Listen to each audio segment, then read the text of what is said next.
So welcome everyone. It's a full council meeting. Can I remind you that it's been recorded, live stream. If you have a mobile phone, please turn silent. Regarding standing orders, I'm suspending the requirement to stand if you find that difficult. The main thing is that if you want to speak, raise your hand and wait a minute to speak, so we don't look like a rabble. We shouldn't. Okay. Second item? Yeah.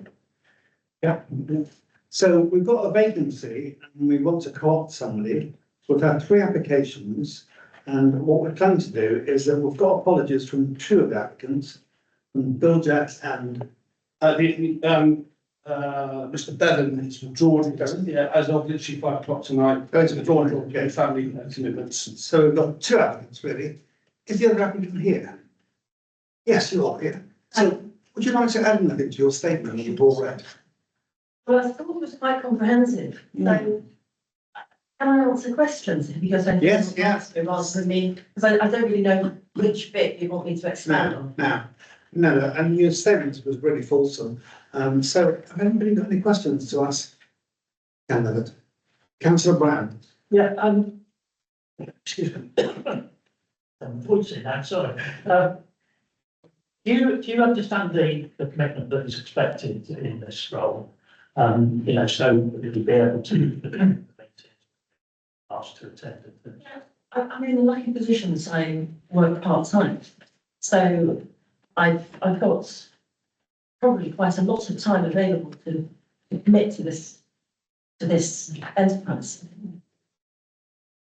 Okay, any other questions? Okay, if you leave us now, we'll have a discussion. Okay, thank you. I'll come and get you. Okay. Thank you. Thank you so much. Downstairs. If you like, there's a chair at the bottom of the stairs, you can sit on that. Thank you. Can I just add, please, we're not live streaming. Sorry, this is regards to that. It was planned, but we've got some technical issues, so it's not live streaming. Just being recorded. Okay, so we've got 2 candidates now. We've got Bill Jacks, who sent in a statement. So if you remember, he's worked for Dorset Council. He's recently retired. He does a lot with the youth in Merley. And he applied to be a councillor. And I just said to him, I said, the problem you've got, Bill, is that when they come to vote, people look at the address. And it wasn't Wimborne, so he wasn't elected. He did do a pretty good little leaflet that we got through our door, if you got that leaflet. So he's one candidate. And the other candidate is the lady, Mr. Butterworth, who's written a very fulsome statement. Does anyone have any comments? Boards? Councillor Barker. Just as a clarification, Chairman. Sometimes the public don't understand it, but you live within 4 miles of parish, you're perfectly entitled to stand for that parish council. On the up-tier authority, you just need to live in Dorset, anywhere in Dorset, you stand in board. But in terms of parish and town councils, well, you live within that 4 miles of the parish and town, you're perfectly eligible to stand. Yeah. Indeed, many councillors have stood on this town council that didn't live in Wimborne. Just want to clarify the issue. Yeah. I suppose I was given context to why you didn't get elected, really, which I think is about the address. Any other comments? Yes, Mr. Sandy. Can I ask why Mr. Jacks is not here this evening? It's on holiday. They'll hardly believe you, personal reasons. Yeah. Councillor Richmond. Yeah, I can only say that Mr. Jaggs was very apologetic.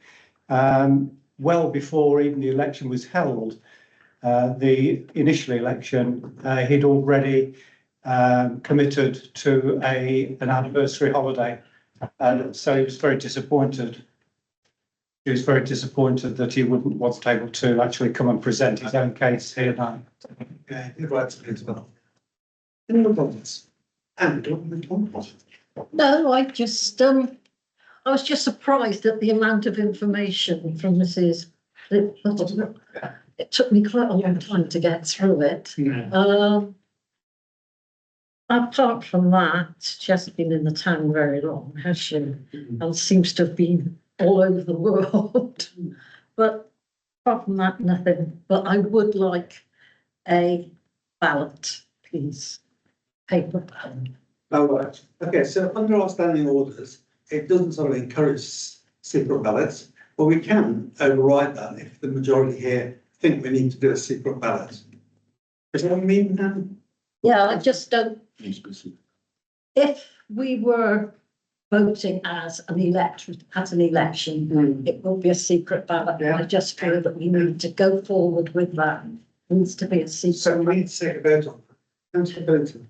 I just think a few years ago, we have looked at the imbalance in agendas on this committee, on this council, and we would have said we should do whatever we can to get more ladies on. But I don't think that any of that applies anymore.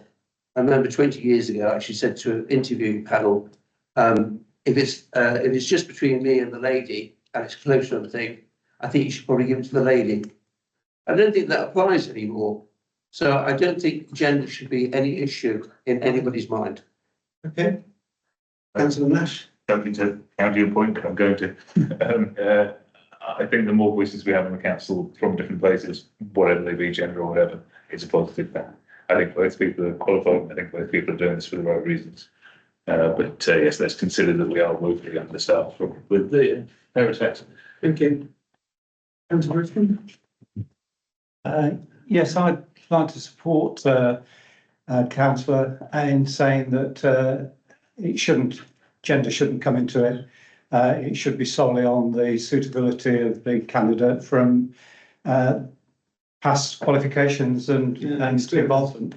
And I'd like to, if Councillor Roberts had actually proposed that, I would second that it ought to be a ballot. Okay, well, we need a proposal. So, Councillor, are you going to propose? In that case, I would propose that we have a secret ballot. Seconder, Councillor Richmond. All those in favour? Your hand up, please, sorry. All those against? Say it again, please, sir. And we're prepared for this, so Kevin's got a paperwork.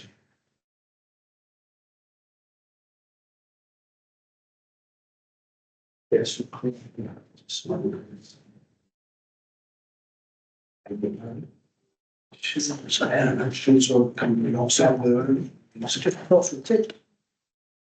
Traditional, believe.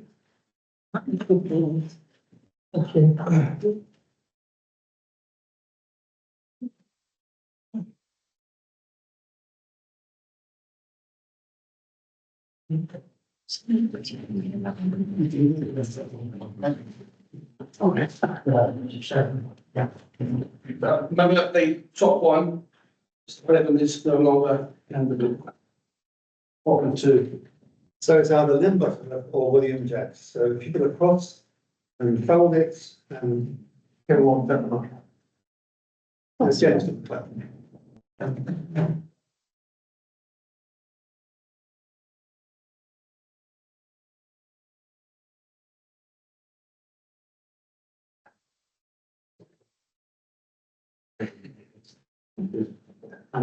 It doesn't. Whether, yeah, so whether it's just a loss. Oh, that's fashion. Right, that's it.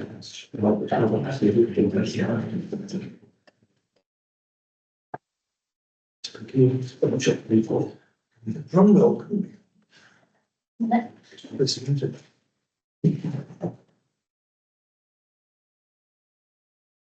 Really good, though. So many people understand really. Well, they all sounded qualified to me. What? They all sounded qualified to get there at the me. They had good experience. Yeah. Very sort of serious applications, aren't they?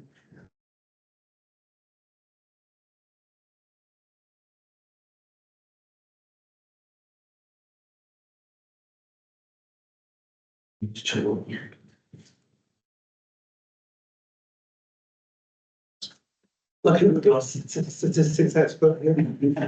So,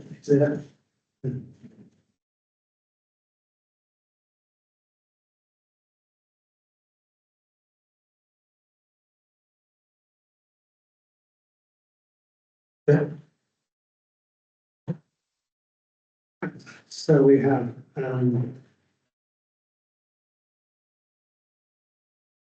So Mrs Butterworth got 4 votes, and Mr Jones got 7 votes. So Bill Jaggs is the councillor, as the co-opted councillor elected. Do we want to go before now? Yeah, okay. Yes, please, please, actually, appreciate it.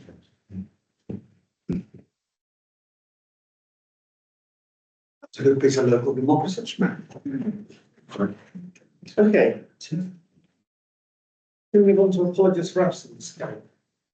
Yeah, so apologies for absence, I have councillor John Morgan, chief non-business, councillor Will Chatter, non-business, apologies, councillor Derek Burt, and councillor, actually councillor Ryan is delayed, he's hoping to make it due to training delays.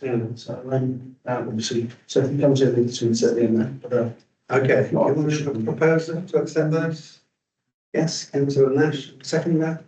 Councillor Wheeler, all those in favour? Thank you. So on to declarations of interest, request for facilitations. So councillor Butler. Yeah, making my usual declaration, please, the daughter will come for everything. Thank you. And on to public participation, and just to give a bit of context, it seemed to me, as the mayor, really, looking at how we could work with the council, a major thing is our Wimborne Town Football Club. So I sort of invited myself to go and meet people there to talk about how they want to engage in the town. And they were very keen to come and talk about the work they're doing. They're a little bit on the beaten track, aren't they, geographically for us here in the town hall, but you know, they're doing fantastic work. So I'm very pleased to introduce Jimmy Glass, who's going to give a presentation. just give us 2 seconds, Jimmy, just follow up with the presentation. And Jimmy's quite a famous ex-professional. Tony. Thank you, Mr. Dillard. Honestly, on behalf of the board of directors and the shareholders and all the fans of Wimborne Town, thank you for receiving me this evening. I'll just tell you, I played football in front of 60,000 people at Wembley, but I'm a little bit more nervous now for some reason. I don't know why. This is going to be a really basic presentation, but I just wanted to, after I spoke with Mr. Mayor, I realised that the relationship between the town council and the football club is a very, very important thing. I think for both. When I went to join as general manager just over a year ago, previous to that I was at AFC Bournemouth for 8 years, just to put it in context. And as Mr. Mayor said, I was a footballer for 13 years. But just so you know as well, I own Wimborne Taxis for 10 years. I live in the town. My wife owns Bertie's Country. I've got a vested interest in this town. And I think it's a fantastic town, and I've watched it develop over the last 15, 20 years. So when, basically, I'll explain, when a friend of mine took over the club, I say took over the club, took a majority share about 18 months ago, I was interested in the way he did it. Now, I've got friends, many of you may know Graham Bell, a good friend of mine that's been involved in the club for years, very generous in the club. But when I sat down with Martin, I'll explain in a second, and talking about the club and what he saw, what his vision for the club was, if I'm truly honest, reignited some passion that maybe I lost over the previous 8 years at AFC Bournemouth. I was a friend of Eddie Howe. I went back to work with him when he moved on. It was time for me to go and find a new challenge, and that challenge was Wimborne Town. So I've just prepared a very basic presentation. I'm just going to go through it for you. So I'm not going to go into previous history. You all know Wimborne Town's history, 1878. It's been playing football in this town for a long, long time. Obviously represent the town. They moved to the new Cuthbury in December 2020. Section 106, David Wyatt obviously went to build some houses. It was important that he moved the football club, which he did brilliantly, built a stadium. Unfortunately, for the first 18 to 24 months, it didn't go great for them on the pitch. They were relegated out of the Southern Premier League in 21-22 season. Martin Higgins from MSP Capital came in. He was sponsoring the shirts at Bournemouth for about £500,000 a year. He had a box at AFC Bournemouth. I knew him a little bit through that. He wasn't really into football, but he came to watch Wimborne Town Football Club with some friends from work and his daughter who does the football. And he got so excited about it. The new stadium, the people, the fans. So he bought in basically as a majority shareholder. which is essentially taken Wimborne Town with the opportunity it had in the new stadium. But now it's got a phenomenal opportunity to become a really successful non-league town, which will represent Wimborne as a town, I think, in a phenomenal way. So basically, Martin came in, we appointed a new manager, Tim Seals, October 22. They lost in the playoff finals that season and didn't get promoted back to the Southern Premier. I'll explain why the Southern Premier is so important to the club in a moment. September 23, I came in July 23 as general manager. September 23, AFC Bournemouth signed a 2-year deal to play their under-21 games at the new Cup. So they play their professional development games at the new Cup, which is really, really important from a financial point of view, but also a kudos point of view. For a Premier League football club to want to be part of Wimborne, be part of the town, enjoy the facilities was really important to the club. April 2024, promotion. They won the league last year, basically. The ladies team won the league as well. So last season was a phenomenal season for Wimborne Town. And then champions of the Southern League, Division 1 South last season. So you just go to the next slide. Just a very good yeah, and another one, please go. So this is the structure of our football club at the moment. Wimborne, now I'm going to talk about the men's section for now, just because that's basically where the money is earned and what keeps the club going. But the ladies section is very important, which I'll touch on.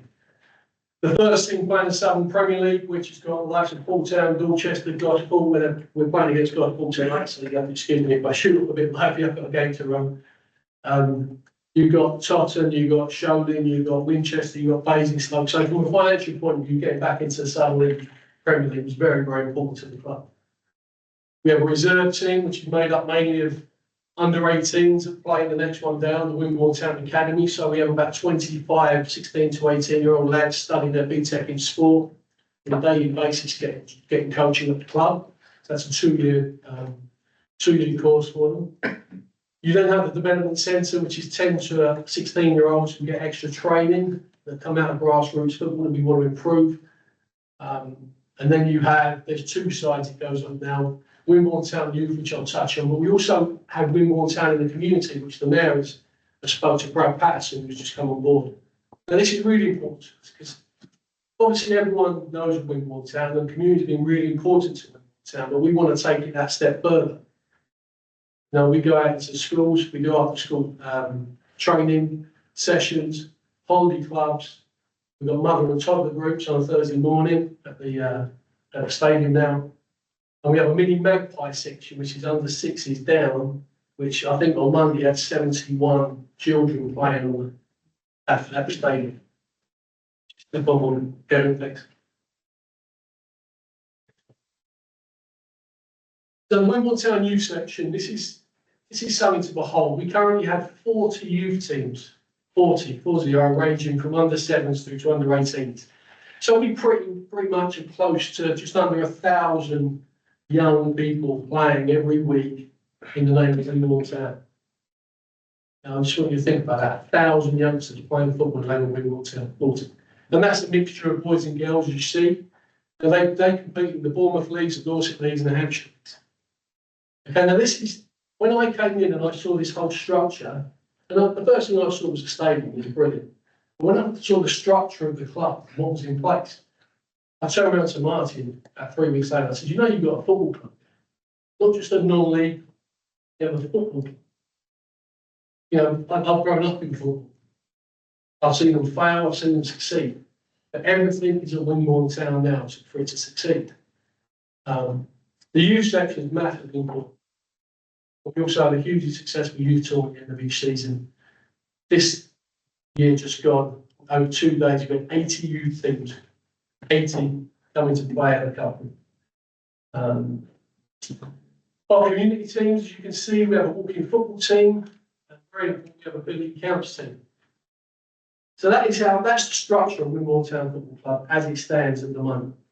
And I've got to tell you, it basically is because of the investment that went into the club, the fact that David White wanted to build some homes, the fact that the council, both county and town, realised how important that was, that they protected a history in the town of the football.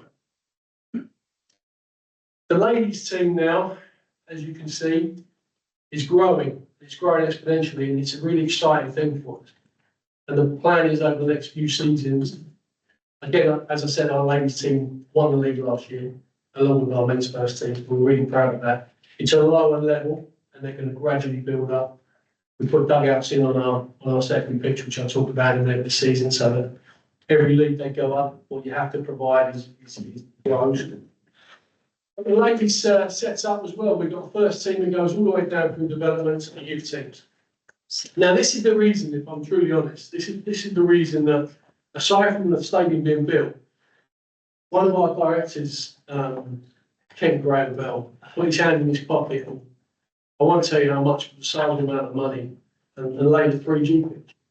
Now, this gives us the chance for all our youth teams to train, to have a base, to have an identity, really be part of the town. So this 3G pitch we built in the summer 2021 was really important to the club. It's all this.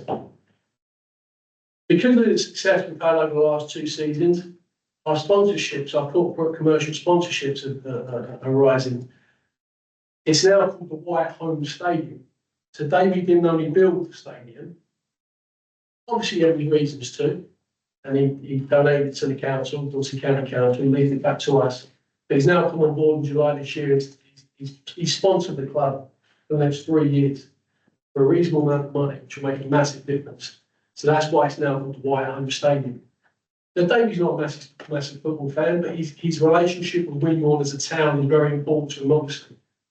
And the people on our board now are shareholders.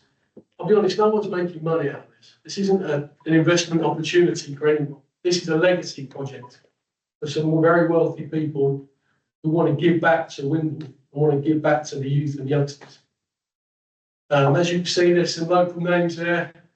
HGW, Westmaid, Renewables or Plumbing and Heating have come on as our shirt sponsor, and Cricketers Arms, believe it or not, is our away shirt sponsor for this year. It will become our official pub in Wimborne, so that when the away fans come to town, there's someone for them to go and have a drink. The police like it that way as well. We'd like to know where they are. So that's just a taste of our commercial sponsorships, and there's so many more. Where do we want the future to go? I've told you about the last couple of years, but my experiences in football over the years of professional clubs and non-league clubs are basically always the same. If the club isn't sustainable financially, and I said we have some very wealthy people on the board, but the idea is that their wealth isn't to just bankroll the club, to buy players, go up the leagues, have a few good seasons, then they go off on their Marbella yachts and they go, thanks very much, I really enjoyed that, and the team spirals down the leagues again. The idea of their investment, for want of a better word, is to create a sustainable income stream for Wimborne Town Football Club, to match its stadium, to match the excitement that the town has for the football club. In order to do that though, and this is where I think our relationship with the town council will be really important, because we'd like to develop the stadium further. We'd like to create the opportunity to bring in more income in a sustainable way. So the plan is, we've gone to pre-planning, no major issues. We're going to put more detailed plans in very soon. We'd like to build a commercial gym and a social club at the stadium. For 2 reasons, really. One, because for us to progress, we want sustainable income we can generate Monday to Friday. But secondly, because we've been plonked in the middle of about 1,000 houses, and it's a phenomenal opportunity to create something where those people can go, they can use a gym, they can use a social club. We've got great facilities already, but our main bar is a function room, phenomenal function room, but we want to build a social club, lower ceilings, nicer lights, comfier sofas, Sky Sports, section for the pool team, section for the darts team, and then downstairs a gym where people from the town, commercial gym, where people from the town can come and exercise. And that will, in turn, give us the revenue stream where we don't need benefactors. Because my job as general manager, and this is why Martin brought me in, is to create a football club where we don't need benefactors, and we'll be unique. Every other club in town, whether it's Paul Town, or Dorchester, or Gosport, or Shoalin, or Sutton's a phenomenal example, is someone putting their hand in their pocket and just doing that. We want to get Wimborne to a place where we don't need those people. If we've got them, fantastic. Don't want to have to need them, because we want to secure the future of Wimborne now for the next 200 years. And that's basically going to help us progress and maybe go up through the pyramid as well. We're currently in the Southern Premier. Can we get to the National South? Can we get to the National League? You know, having a football club that's successful for any town, and certainly one that's developing and growing like Wimborne is a great opportunity for everybody. And just lastly, there is something else we'd like to work on as well. I've spoken to Councillor Bartlett about it. We want to build a strong relationship with the other sporting clubs in the town. I think there's a real opportunity for the rugby club, for the tennis club, for the cricket club, for the athletics club, to all start to work together and really make the most of the opportunity Wimborne has. Because Wimborne doesn't have a phenomenal opportunity. You guys probably already know, so I'm telling you something you already know, but there's a great chance that this could become like a sporting mecca in Dorset. With the investment coming in from 106, section 106, it is a great opportunity. That's all I'm going to say. Just a quick outline of that's our current building at the top of the page coming down. And that's what the commercial gym will look like at the bottom of the building there. You might see the squares. Unfortunately, there's a high pressure sewerage main that runs across the corner of the car, which didn't help. But it's not going to be anything too extreme. It's not going to be anything too out of place. It doesn't look out of any houses, or it won't affect the car parking numbers in there. But when the plans go in, I'm hoping you guys will have a good look. Any questions? Jimmy, just to say, it's really refreshing, I think, for us to hear about something in the town rather than talk about, but to see it in action. I'm really grateful for your time to do that presentation. You kept really within the minutes we agreed. So should we give him a round of applause?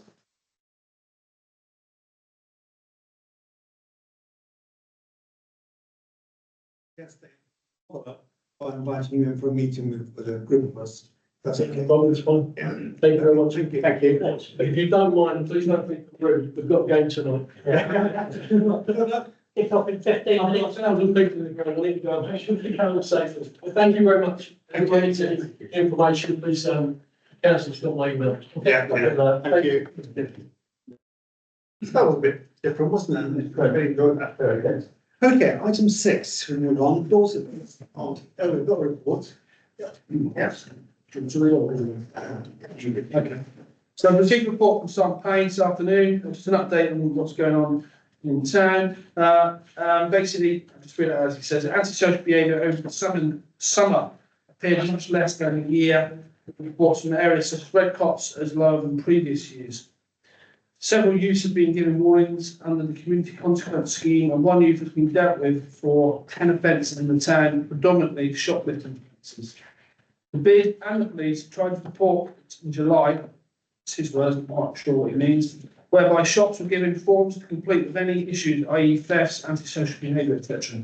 Most stores did not complete forms. The Co-op being the only store that had several incidents. Concerns raised that hardly any of these were reported to the police. In fact, only 5 shoplifting reported to police since May.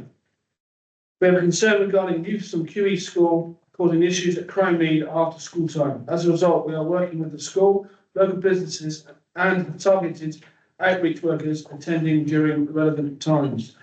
Due to staffing concerns on the MPT, we have applied for extra staff to assist over the next few weeks to target the area and the main offenders. Town CCTV has been strategically placed to try to capture offences. And lastly, have attempted to get an update regarding the car fires of last year. Though, this I know is still being investigated, and I was hoping that this will be going to the CPS soon for a charging decision. Okay. No, Yes. Is it right? Councillor Tony, yeah. I would just like to say that there is, I walk my dog in recreation ground pretty much twice a day. And there's somebody sleeping rough in the shelters. I've been there for 3 or 4 days. And there are groups of kids using the lavatories to smoke marijuana, basically. So do study. So that is going on. Okay, thank you very much. Anybody want to talk about it? The default is if anybody reports it to us in the office, and no one has recently, but we have in the past, Yeah. we suggest that they dial or contact 101. Well, I just noticed it because I'm walking. Yeah, no, exactly, yeah, but what the police need is stats, Yeah. data. And of course, that data will accumulate and then they can go and ask for more police, more money, etc., etc. Unfortunately, that's the way they do it. I mean, good luck on 101. Personally, I find the emails better than phoning them up. Who's got their own experiences with it. But that's what we tell. I've experienced it too. And I indeed, you know, I just up there liaising with the ground staff. I saw a chap come out, big puff of smoke followed him, big for the office what it was. Yeah. And I wanted one there. You know, that's the dream. I think that the rough sleeper may well be some, it looks like he's an elder person, not a young one. So, Councillor Nash. sorry, but I actually know who the brush sleeper is, and he has asked if there is anything we can do as a council to help him out. It's basically down his luck, and it's trying to find some services. So whereabouts is the rough sleep? I missed that. The shelter. Been on the gazebo. Oh, in the roundhouse, I think. Okay, all right. I know he's been there before, and I've reported to the police. I'll report it again, and obviously ask if there's any agencies, Thank you. organisations that can assist him. Yeah, always. It's really good when councillors come forward and report what they're finding in the town, so thanks very much, councillor Sandy. Okay, so I've got a report here from councillor Todd. This is starting now the Dorset councillors' reports. So he says a relatively short report this time. Changing the plan system will be covered far more effectively by councillor Barford, he says. Change. He talks about the safe spaces scheme, which is covered before. It's going through departments in the council. Community safety is a priority.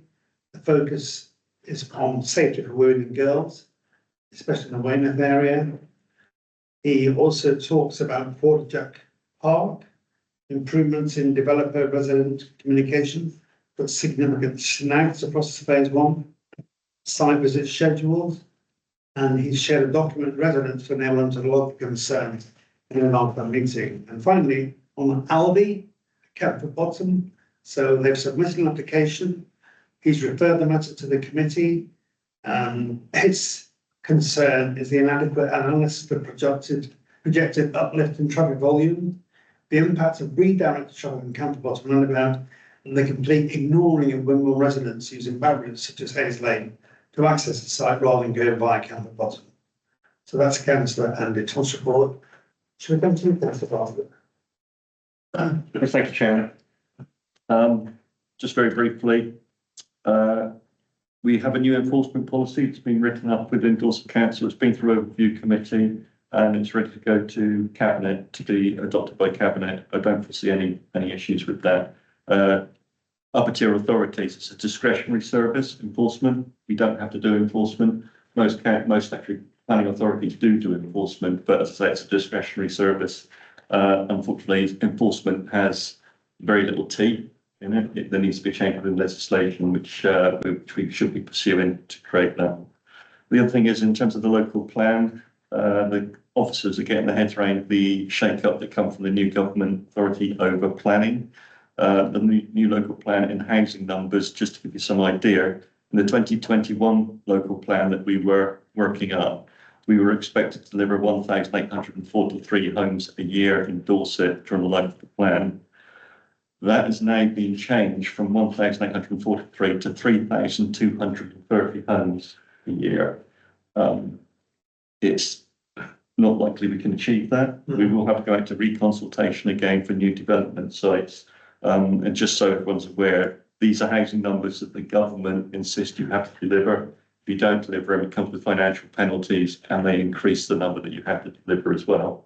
So this new government has decided they are going to build an extraordinary amount of houses that probably actually the industry and developers don't have the capacity to deliver it.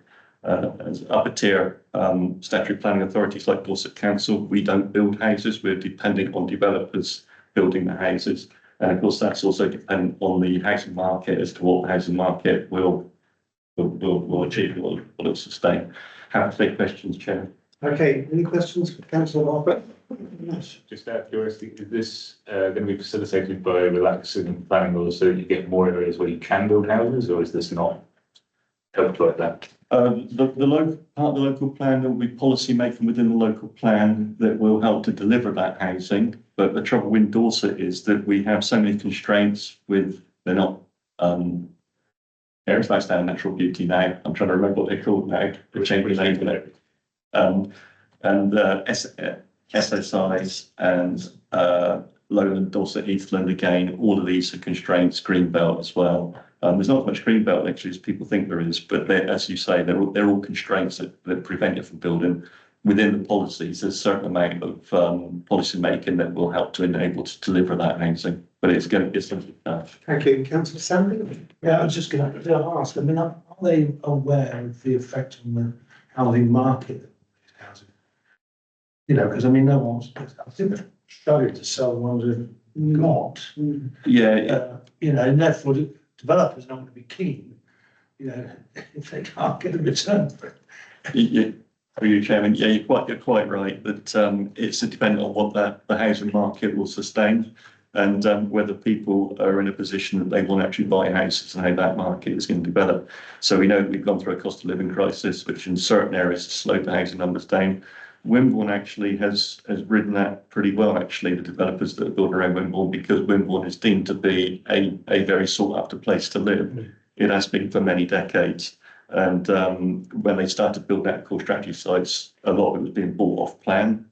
They weren't, you know, the housing hadn't even been built. People were perfectly prepared to buy it off plan. I'm not sure how much that has slowed down. My understanding is that they're still selling houses, but you're right. There are areas across Dorset and nationally across the country where that housing delivery is probably going to slow because the houses won't be sold. The take up will be slow, and therefore the developers won't deliver them because they're obviously in the market to create profits for themselves. So they're not going to build if they're not going to sell them. Councillor Weaver.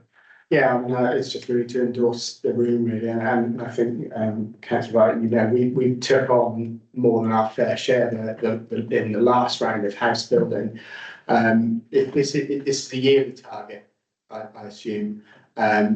So there's time for this to flex, I would guess. As my take on it is we could end up in a situation where developers start to go bust because they're under pressure to build, they can't sell, and we have those sorts of issues. So we probably just need to keep an eye on it. I suppose at this stage, very little we can do to influence it. It's just something we've got to keep an eye on. Yeah, and the reason I bring it up is obviously the town council will be consulted by Dorset Council in terms of developing the local plan. Part of the problem within the housing market with those developments, of course, is in terms of construction, is the materials aren't there.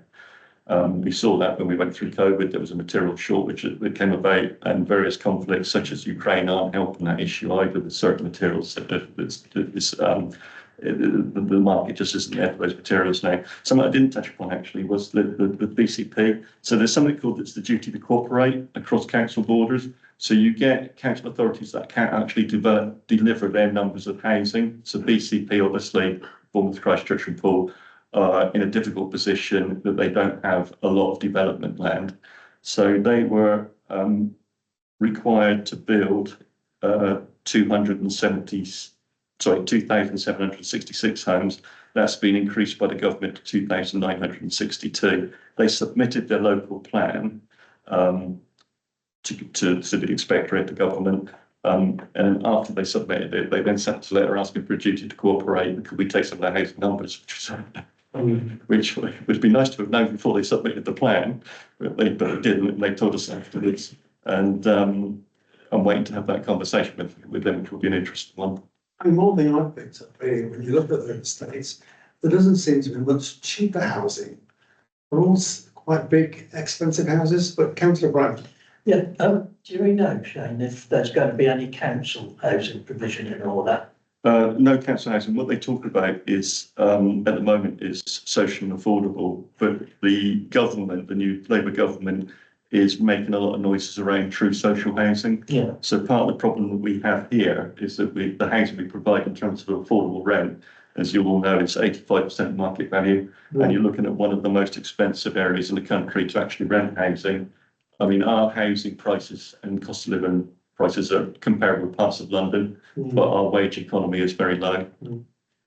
Councillor Richmond. Thank you, Chair. Could I ask Councillor Bartlett, how much of a broader view is taken? I remember a couple of years ago, tourist industry in Dorset was probably £2 billion a year. And obviously, whilst there is a need for housing, how much of an overview is there that takes into consideration the fact that the county can totally change in character and no longer draw that kind of tourist revenue? And then you got to answer that. It was all very much a big jigsaw. So in terms of local plan, that's all taken into consideration, in terms of the tourism, in terms of industry, in terms of driving the economy, transport infrastructure, that all comes into the mix. I think one of the concerns, the concern you'll probably talk about is that if you continually bolt on to ancient historical market towns like this, then you start to change the character of the town. So Wimborne, I was born in this town, as most of you know. Wimborne has doubled in my lifetime prior to the adoption of the local plan in 2014. At that point, we were a tax base of 3,000. So a tax base is you have 3,000 dwellings from which you can derive a council tax from. Over the course of this local plan and with some of the windfall developments that come in, we will be approaching about a 4,500 tax base. So we're going to increase by a third again. Well, I would say that does, in terms of the local plan that was adopted in 2014 by East Dorset District Council Statutory Planning Authority at that time, it makes the town more viable. 3,000 tax base, we have the second highest precept in the county.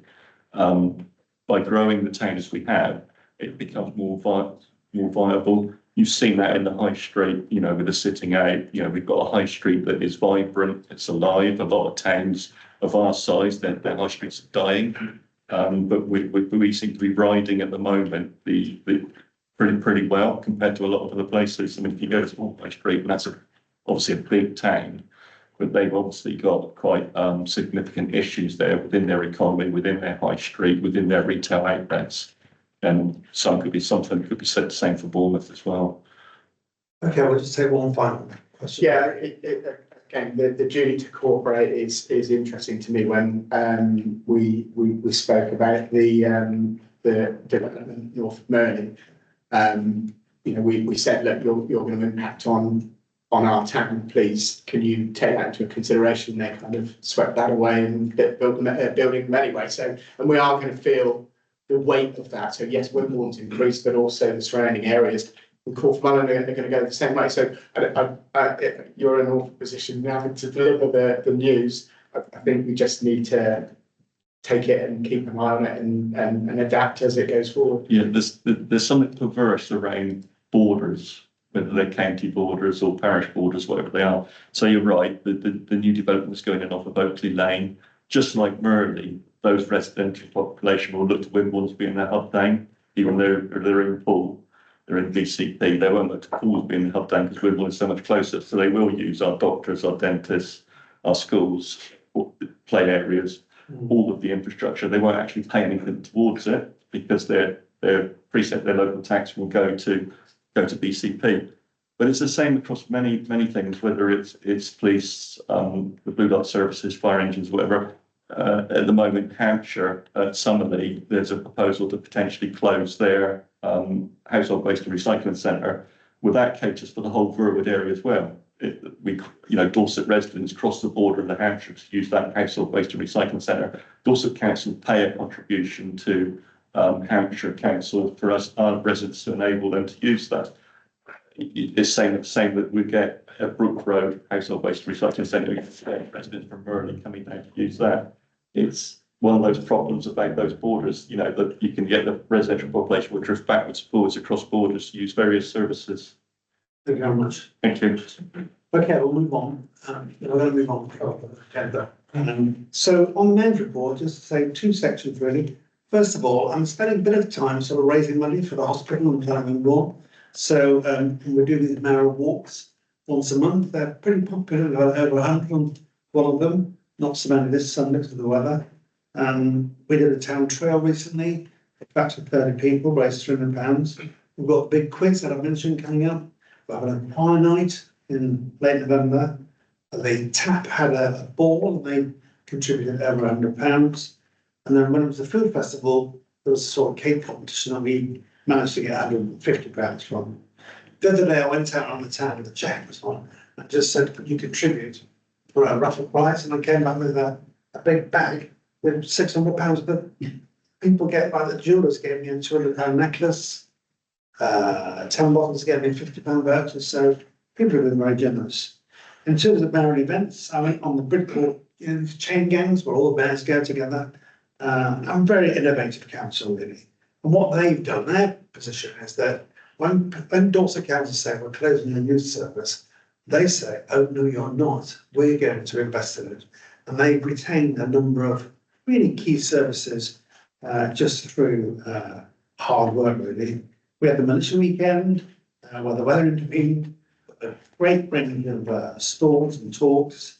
We've got a Corfmill working group looking at particularly Julian's Bridge. We've got the school council that's still meeting. We had a meeting the other day with the Dorset Youth CEO, talking about youth services. I'll be meeting new councillors on a one-to-one, and I did start the duck race that raised £2,000. Right, if only that been for the mayor's fund.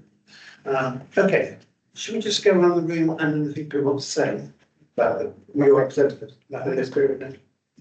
Good. Nothing to report, Chair. Thank you.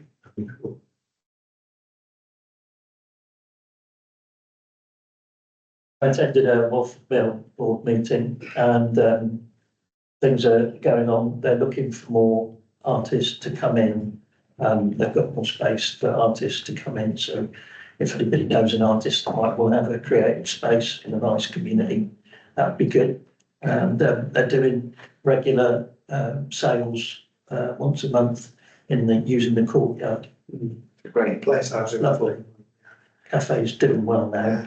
I think it's breaking even, but it, perhaps needs a bit more. Is that the new restaurant doing well? Yeah, it's breaking even, I believe. I think they're probably more than that, but it does need more footfall. Yeah. I think if we could direct more people there at some point, that'd be good. Yeah. Councillor Hector.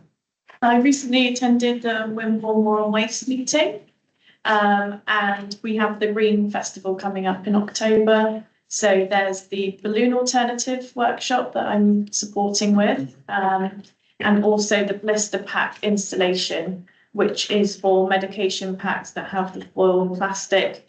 They're non-recyclable, and if you're on medication long term, you can really get a lot of this, and there's nothing that can be done to recycle it. So we are hoping to put it forward on a petition to raise up the chain to Vicky Slade and go from there really to see if there's an alternative like bottled medication that hospitals use to be able to divert any more waste for people who are on long-term medication. So I'm looking forward to seeing how that goes.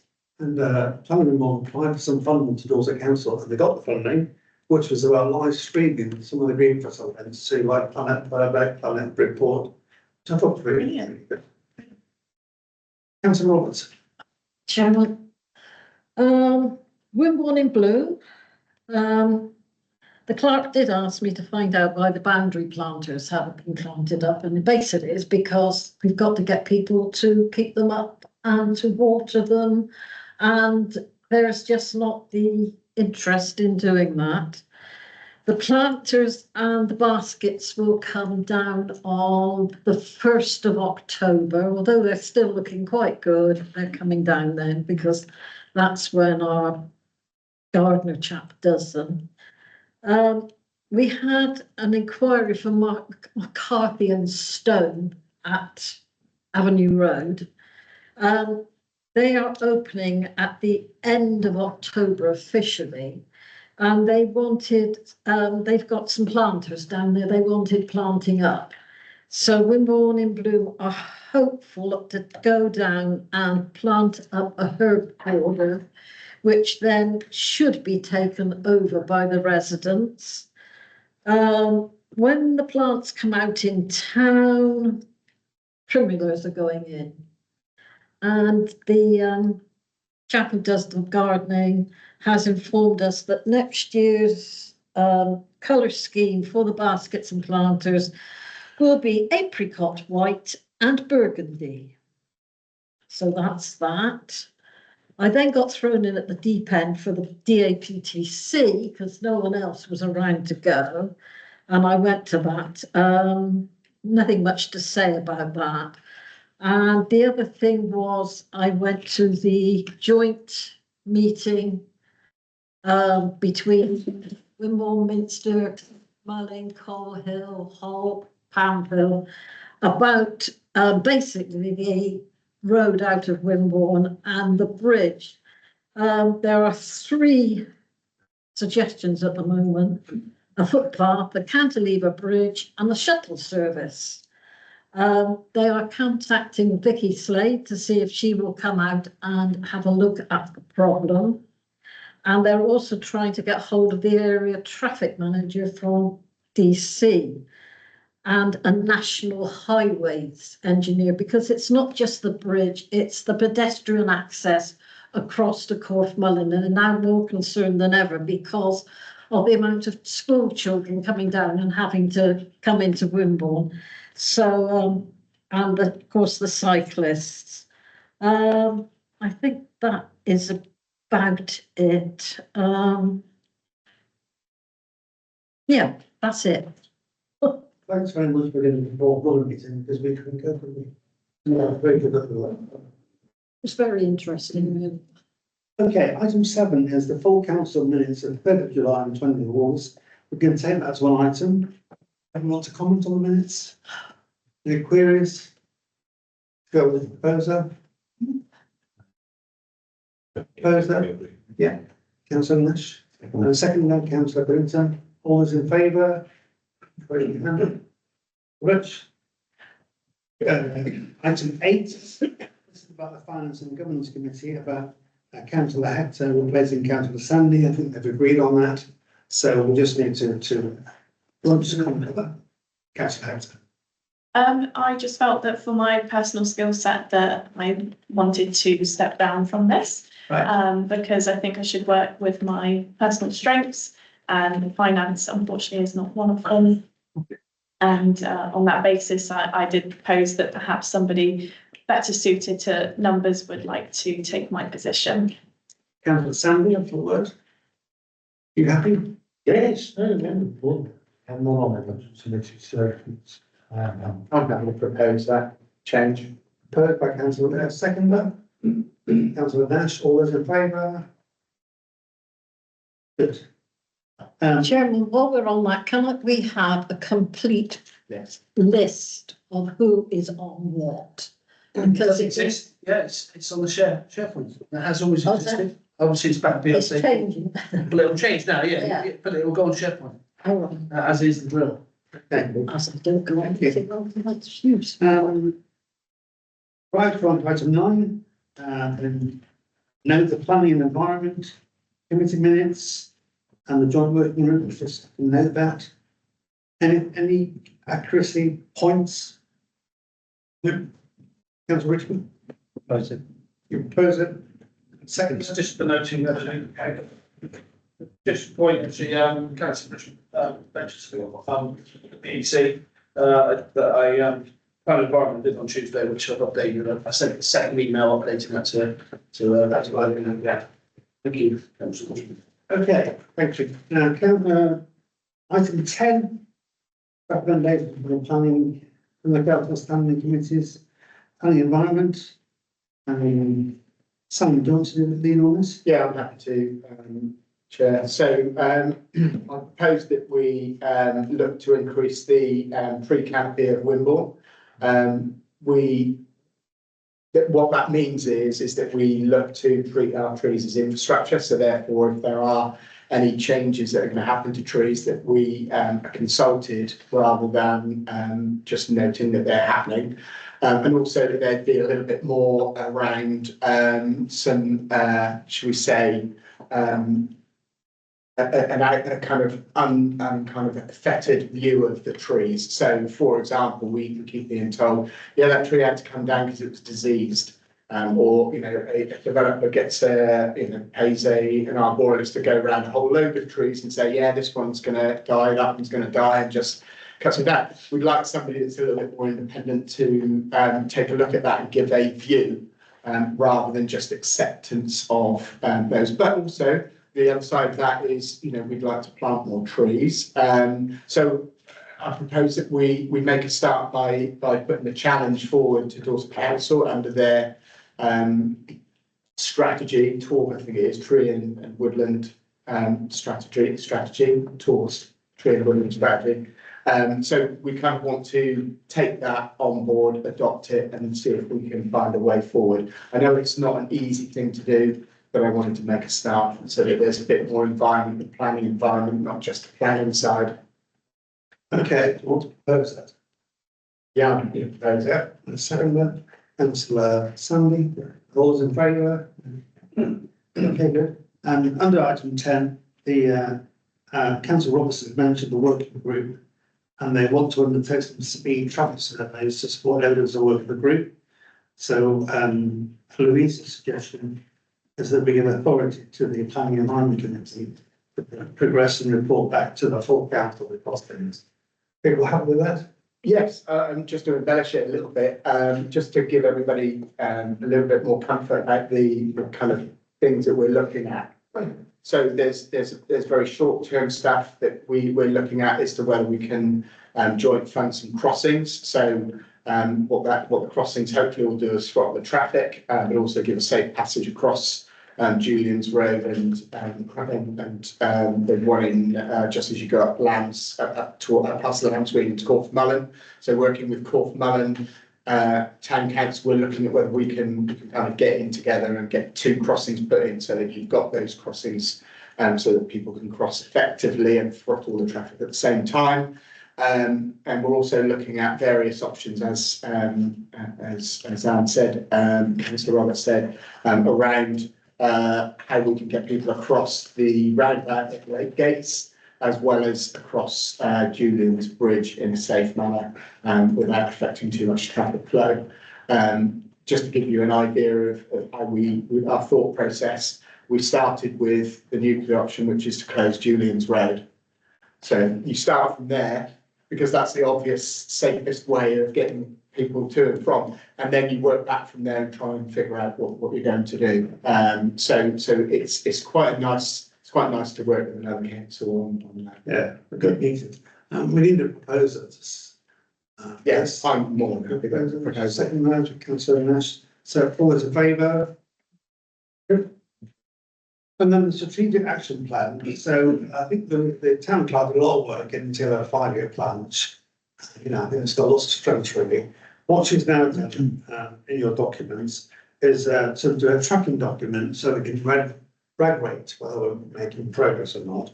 What she suggests is that she calls a meeting, the action plan working members of that, to look at this final bits, but all councillors are welcome, and then bring that back to full council in October. So, are there any comments on the format so far? And Louise is keen that you email with any suggestions. It's just format we're looking at, that's all we want at the moment.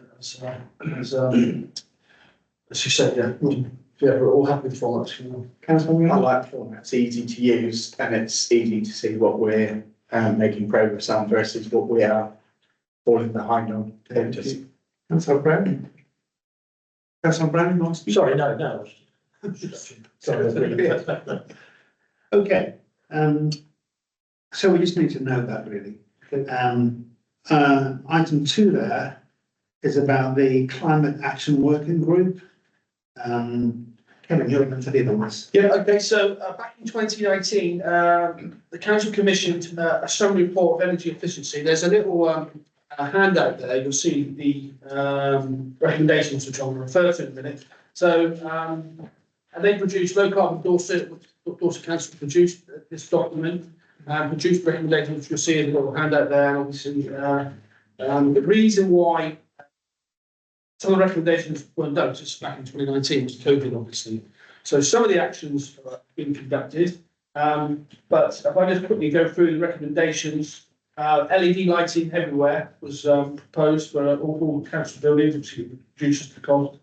And the long run, loft installation for pavilion grounds and cottage, which that's actually taking place in the next couple of weeks. So there's an action of being actioned. Improved controls for heating, including zoning, secondary glazing for older parts of buildings, and PV arrays, solars. Priority being the south facing part of the roof, so that's the roof above the committee room, basically. And of course, it's not listed that section. There are other areas in this building that could be PV solar, but obviously you've got problems with the listed variety. Also, the pavilion was mentioned, and of course the Groundsman's Lodge or cottage, if you want to call it. So these are all suggestions, and what Louise would like to do, please, is to consider resurrecting the Town Council Climate Action Working Group and prioritise a review of this low carbon Dorset Carbon Energy Efficient Report commissioned in 2019. So if you're happy, it's the proposal, the second reference. Agreed. Okay, anyone want to propose that? Councillor Billington, seconder, Councillor Brown, in favour? Good. Okay, then next we're moving on to item 12, which is civility and respect pledge. So this is where I'm going to sign with on board you this pledge. Well, just to say that what this pledge is about, and what you can look at the minutes, the notes, civility and respect. So that we treat everyone with civility and respect. We put in place training programs. We sign up to a code of conduct for councillors. We've got good governance arrangements. We commit to seek professional help at early stages. We commit to calling out bullying and harassment if and when this happens. We continue to learn from best practice in the sector, and we support the continued lobbying for changing legislation to support what this pledge is about. So is everybody happy with that?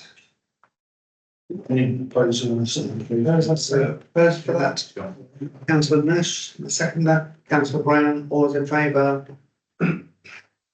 So, yeah. Okay, on to item 13, finance and governance. So Jenny, do you want to take us through this? Just a moment. Number one is just to sign off, isn't it? Yeah, it's known as purely the bank reconciliations, which I dare say you've all looked at. That's just for you to sign. Yeah, got that. So after, please, yes, those. Okay, and then number 2. There's also bank reconciliations. We've got both 2 months here. We've got July and then we've got August. So I won't bother bringing those up. It's just the noting. It's just for noting and for signing at the end. And then we've got the income and expenditure report by budget heading. This report compares our expenditure and income against each budget heading which we set up around this time last year for this financial year. Does anybody have any questions? Have you looked at the reports, and if there's any questions you've got about those, about any expenditure, I can answer those. Fair enough. Any more reserves? It's 12, I think it's 12. That's the signature, isn't it? Just for noting. Just for noting again. Sorry, either side you can. We've got no debt. No, we are doing very well on our debtors. Everybody is up to date. Good. So the only debtors that show on the report are current ones. Yeah, I was looking through the appendix 12. I don't know what CIL means. CIL is Community Infrastructure Levy. Thank you very much for that.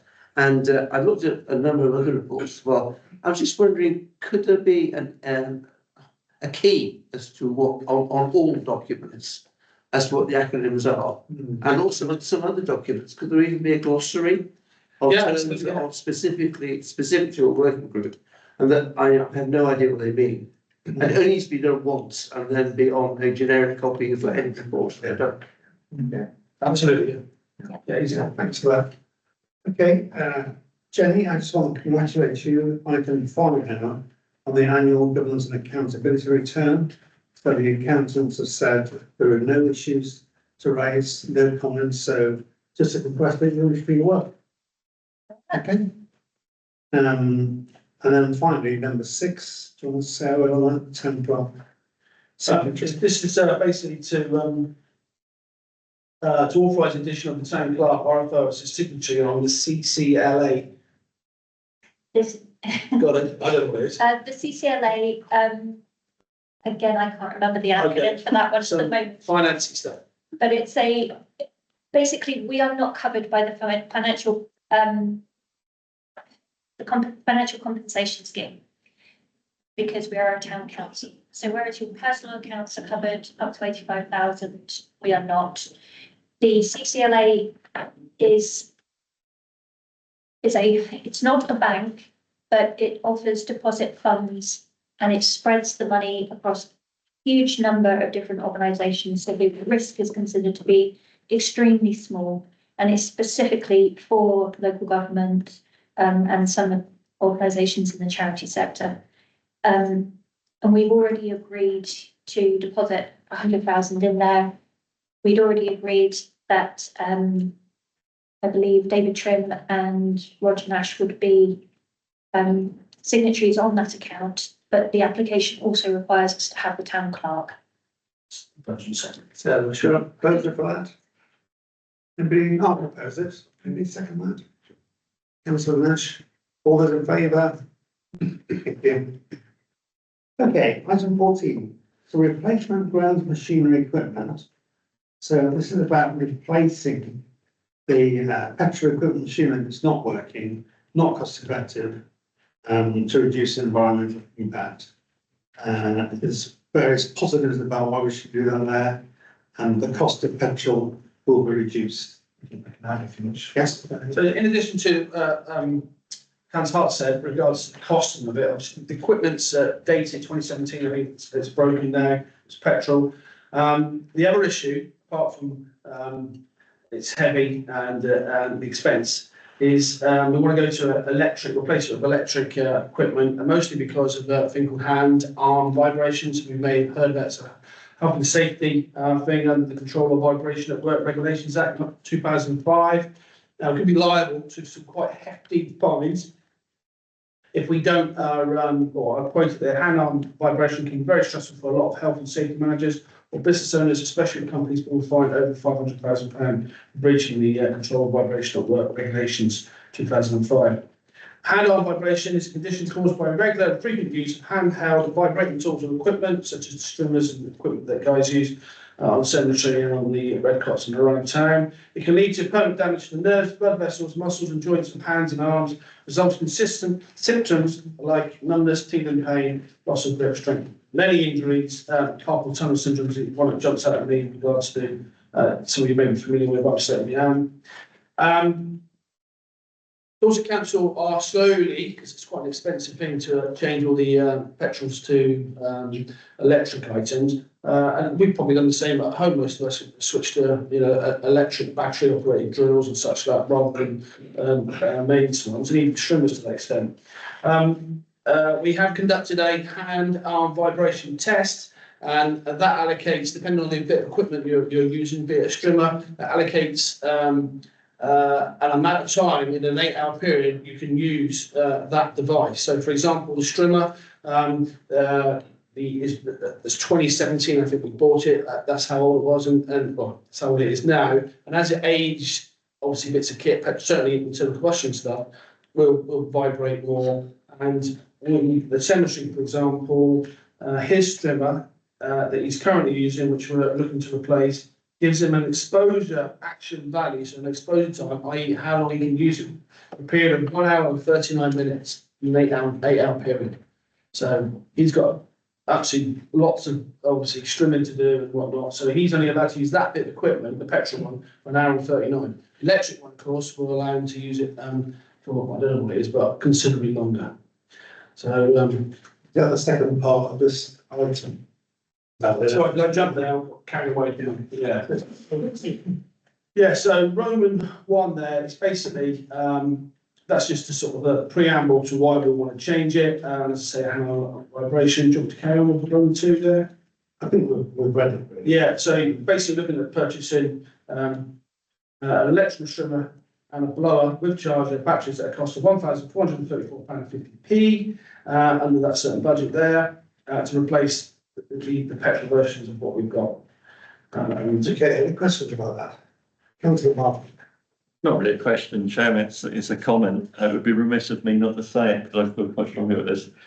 I've got no issues about the strimmer. I happen to think that blowers are the singly most useless invention ever created in mankind.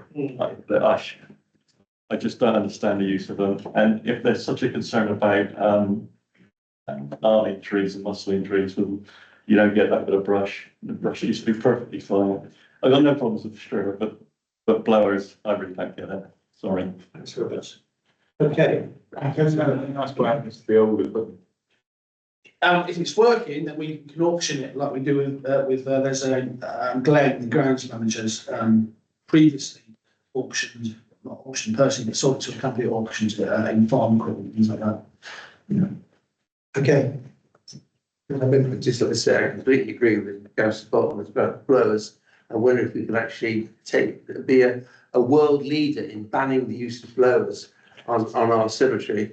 And the other thing is about changing to electric. Is there a benefit there to do with noise pollution? Yeah, absolutely. Yeah, noise is a big bonus. That's another reason why we should adopt this. Okay, should we propose that? You proposing? Yeah. The second there? Sorry, what we. Both. Replace that trimmer. Strimmer and blower. Okay, all those in favour? Sorry, yeah. All those against? All against, abstentions? No abstentions. So who's the second there? Missed that. Councillor Ryan. It's service emissions. Okay, we're on to item 15. Stay with us. To consider quotes for a tree survey for all town council and managed land. Kevin, you'll do to the others. Okay, so.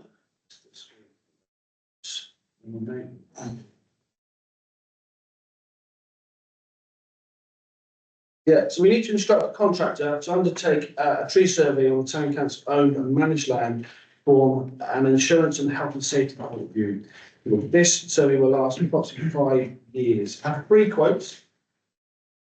Okay, so the areas I asked to conduct the survey was Red Cross Recreation Ground, Lyde Park, Parliamentary allotments, Town Hall Jubilee Garden, but Wimborne Cemetery, but subsequently I found out Wimborne Cemetery has already been conducted. There's an existing survey in there and the tree trail. So 3 quotes. Quote 1 is for £750. That's located at Dorset Council and they have undertaken previous work for the town council, which in this case is the tree survey, plus they do lots of other stuff. Quote 2, as you can see there, is £1,050. That's a guesstimate. There's 250 trees. They work on a £41 per 5 grouping of trees, etc., etc. But they're obviously we estimate 1,050 for 250 trees. They were located in Sherborne, and they were recommended to us by Blandford Town Council. And the last quote was for £1,595, and they're located in Shaftesbury, and they're recommended by literally Travers Parish Council. Yeah. That's the 3 quotes, please. To see the proposal and second. Well, Councillor Richmond, do you want to comment on this? Thank you, Chair. I just wondered on quotes 1 and 3 that seem to be unlimited. So if we've got a forest, we're pretty happy. Quote 2 seems to be realistically based on a specific number. I wonder if we as a council have any idea what sort of number of trees we're talking about. 250 trees was what I was told by the ground manager. 250 trees is the quote number 2, but is that an assessment where somebody has actually? Yes. Good. Okay, councillor Billington. Can I ask, I appreciate the fact you got 3 quotes, which is obviously the right thing to do, but none of them are actually Wimborne companies. And how do people find out that we're tendering these contracts? How do people find out? How would a local oracle? The office will look for, well, first a recommendation, which is what we did in this case, and also just hunt around online. I'll ask the sort of subject matter experts if they can recommend anybody, such as the ground manager and council Richmond to some extent.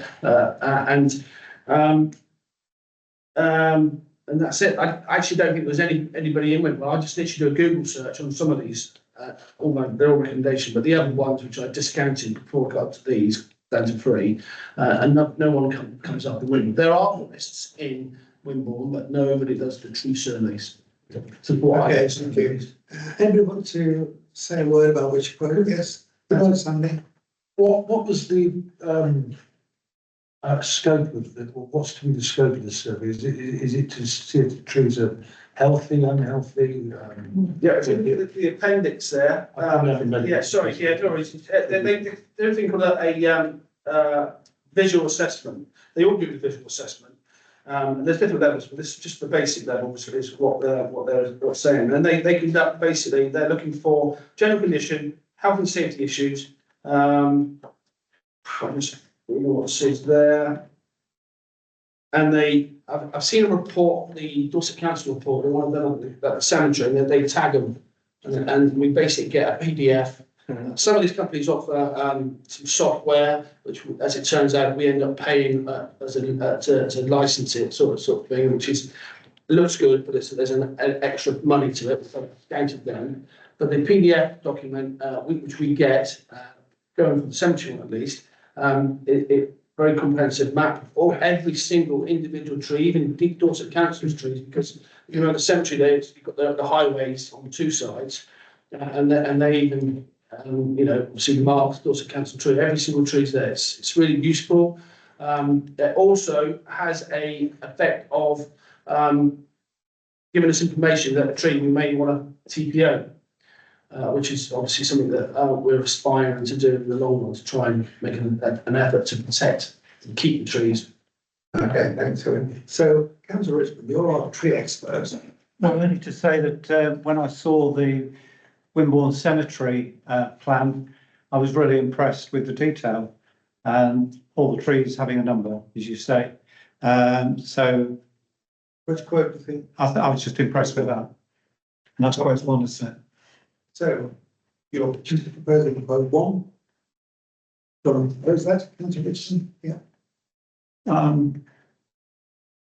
Well, maybe there might be more discussion. I don't know whether anybody wants it. That's not tree limited. That's just a quote, 750 for everything. What do other people think? Do we know whether they, this might sound a bit silly, but are there any of these people have any relations with people that cut trees down? So it might be risk adverse. Solicitors speak up. No, the quote 1 is Dorset Council tree. He's the person I go to for advice about various trees that come up in planning situations where someone wants to cut them down. And so you can rely on them. Oh, absolutely, yeah. He's used them. Obviously, they produced the survey for the cemetery, but I've used him on a regular basis for other. That's quote 1, yeah. And it's the cheapest as well. Yeah, not bad. That's Okay, someone propose quote 1? Go for 1. Is the purpose of this survey just to cover ourselves, just in case a tree lands on someone? Or is it an attempt to actually get a survey of what sort of the nature of the trees that we've got, with the view to maybe TPOs and so on? So it's both. So we need for insurance purposes to know which trees we own and therefore need to cover insurance wise, but also we need to know what trees we have if we're looking to have a baseline of protecting the trees in the Wimborne area. Councillor Richmond and I recently did a tree walk, and if you go to certain places, you can see the logic of some of the trees that were planted, hundreds of years ago. And the more that there are buildings in and around those trees, you kind of lose sight of that. So in order to have that picture and therefore be able to point at a tree and go, do you know what, that's at risk, we should TPO that and take that decision is something that would be very useful to us. But of course, we need the data in order to be able to do that. And can I follow up a minute? Are any of those more likely to do that of those three? I mean, do you get any benefit, for example, from not going for the cheapest? The detail with councillors and the detail of quote one, because they, I would assume, pulling on potentially, historic maps maybe to do that, which is possibly why they've been able to do it cheaper. But the detail is there, and I think it's definitely going to give us. If I go on an 80-20 on some of this stuff, it's done not perfect. So I would be an advocate for quite one. Yeah. Only really to say that again, having looked at the cemetery plan and the detail that is in there, that's not really going to change very much year on year. So quote 2 includes kind of subsequent 140 quid up to 1,000 trees. We really perhaps should be thinking, how dynamic is this environment? We're not going to lose lots of trees. I can't remember more than 2 or 3 trees that we've had work done on. Thank you. I'm happy with those. Quote one.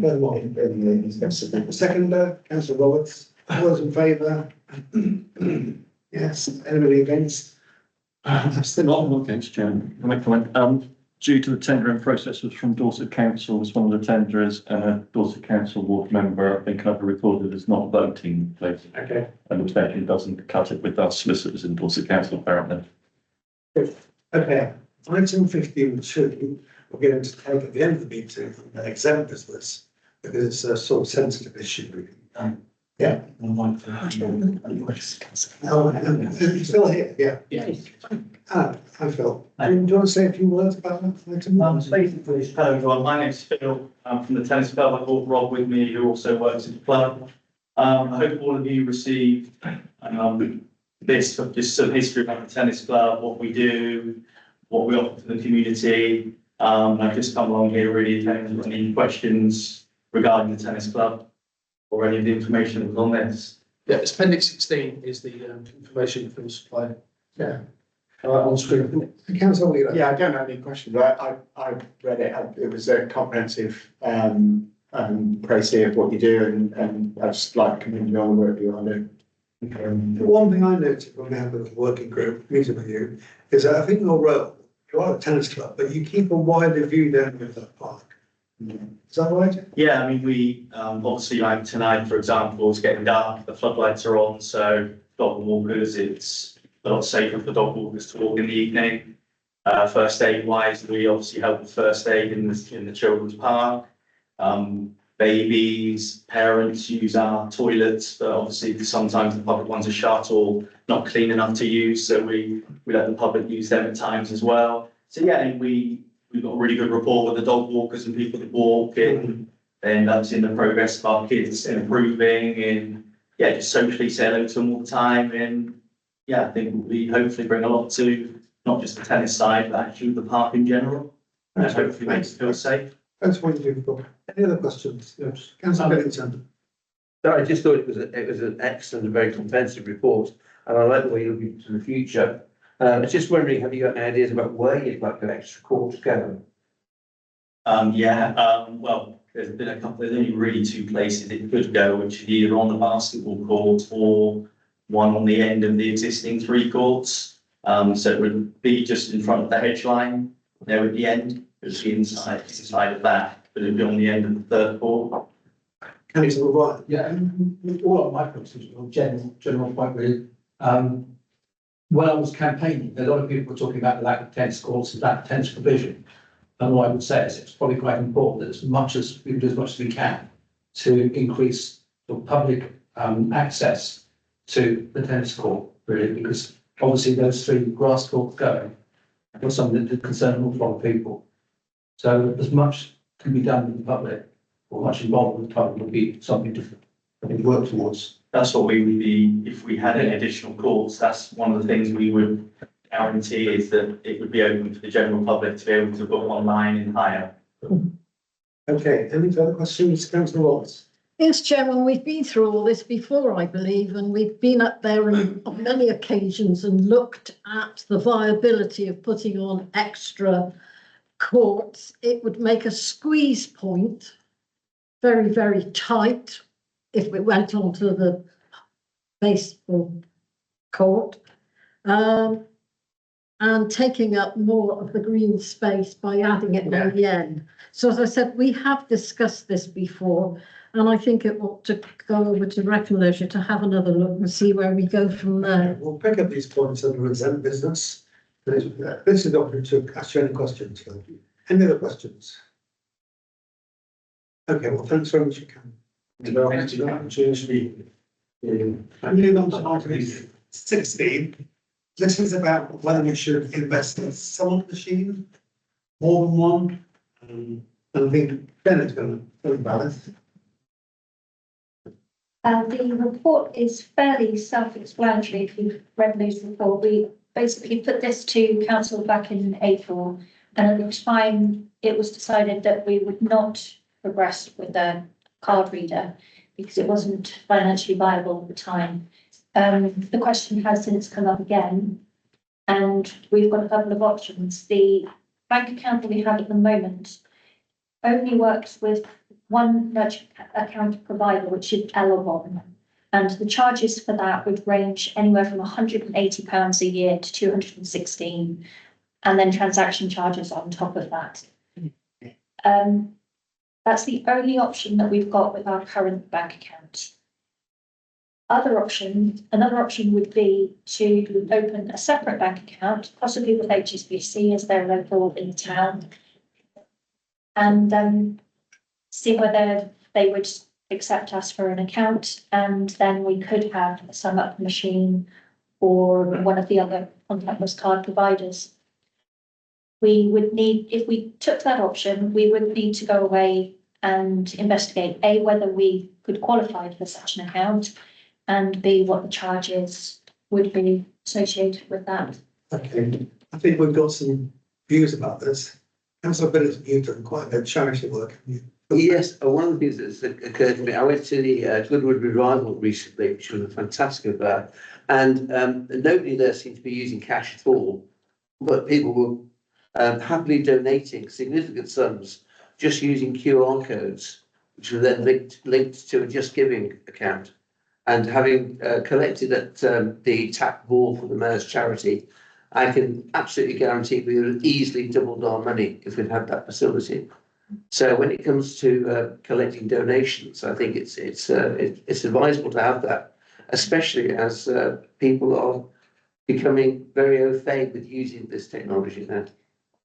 Is that using a QR code is different to having a remote card. So that's not currently covered by the item on the agenda at the moment. Okay. Any other views? Councillor Hector. Will we be just getting the one machine to be using along with the collections, or is it sort of 5 machines to go alongside? So I just didn't think one would be enough. No. When you've got like 100 people there asking for a donation, it's a bit hopeless, really. This is one of the reasons why it was determined that it would be financially not viable for us to have a card reader at the time, especially as excluding Jeff as the town there this year. He's been very, very proactive with his collections.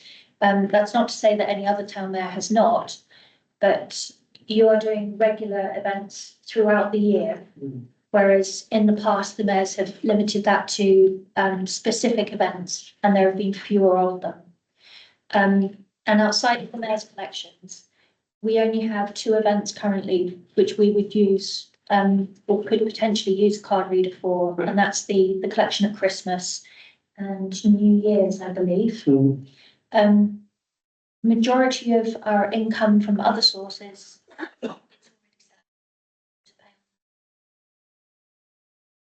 So we very rarely get people coming in anymore wanting to pay cash or by card, they're more than happy to pay online. But that's not to say that if we had the facilities, that it wouldn't be used more frequently. And also subsequent mayors may also follow in Jeff's footstep, and there may be multiple events throughout the year. When you've got 100 people there and you've just got 5 minutes to collect money off them, you can't go into back swimming. No. They've got to do it. No. Yes, Councillor Brown. Yeah, I've been collecting money for many charities and many mayors over many years. And I think I agree with you, Jeff, that we do need one. And if we could do it, through opening another account, that makes sense to me, if that's legal and, all the correct things are in place. Like Goodwood, I go to a lot of big events and most of them now are cashless. And I've seen the QR code thing as well. But I think we really ought to move forward and get one or two. And also, if you go to the Hall Town, they've got some machines. Yeah.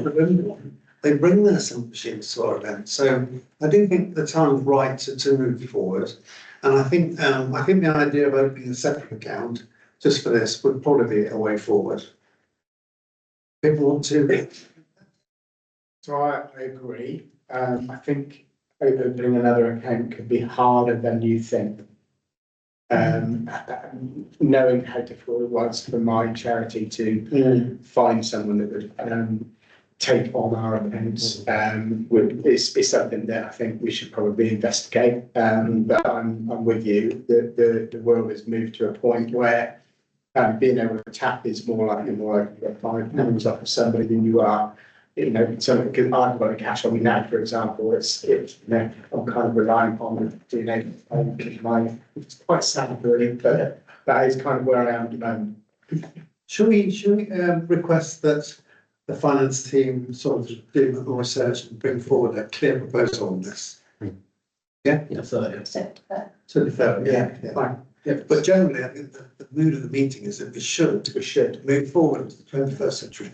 Can I suggest that we do have a look at the QR codes though, because we did use Just Giving QR codes on all my bound cards that I give out. There's a QR code. One is you can get information about us and join. The other side is to donate. Yeah. Councillor Barton.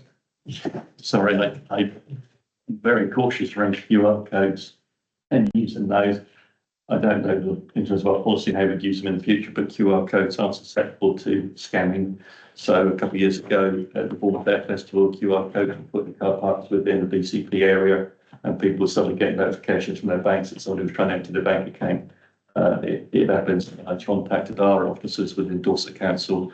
We have a QR code on our car parks, which is for information, but we don't have a QR code in terms of payment because of that very reason. They are susceptible to scamming. So I appreciate what you're saying. I think we'd have to be very careful of how we would use that because there is obviously a reputational damage to the town council should we be susceptible to a scamming incident in the future.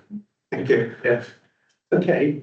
If you move on to item 2 there, when I go out to this, my wife always says, what significant things have you discussed? Because she says, I can get small beer a lot of it. This next item is the green tree Christmas light colours. So we've got beige, white, blue or multicoloured. And we can choose that. I've got a note here that said last year the whitish lights were not very impactful. Sorry, if I could have beige, I've been updated. It's cool or warm. That's the company providing these lights. That's their description, beige. But I think beige. I